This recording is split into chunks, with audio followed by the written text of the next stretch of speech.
As we continue to journey with Jesus through Holy Week, today we turn to Matthew chapter 24, where Jesus foretells the destruction of the temple in Jerusalem and then talks about the signs of the end of the age. And this is something that is found in Matthew, Mark, and Luke's Gospels. And in the beginning, in talking about the signs of the end of the age, our verse for the day in Matthew chapter 24, verse 4, Jesus answered them, "Beware that no one leads you astray." And then he goes on to talk about what people will say and do and things that will be seen. And he foretells about the persecution to come. But I want to focus just on that phrase, be careful that no one leads you astray. Beware that no one leads you astray.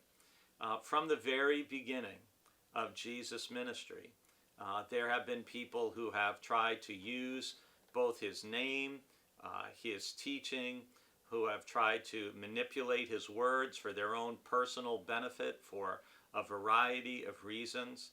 And one of the things that I think is very helpful to remember in terms of how do you not get led astray by people who may claim to be apostles, pastors, evangelists, teachers, people who claim to be doing what they're doing in the name and even the power of Christ.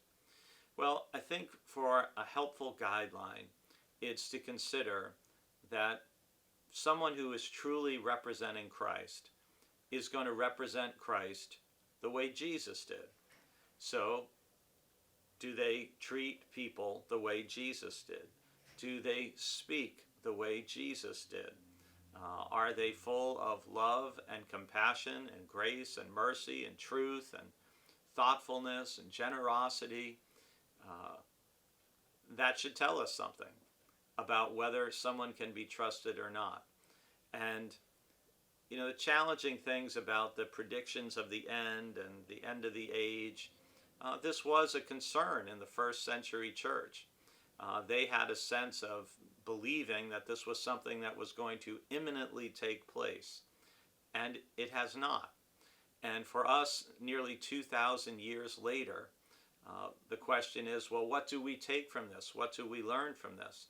Well, we learn that we want to live our life as if Jesus could return today.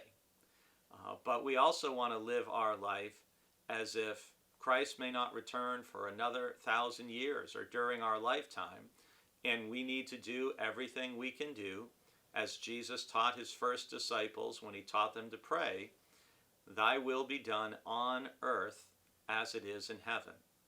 So I find it much easier not to focus on when the end might come and what are all the signs, but I would rather choose to be about our Father's business every day of my life.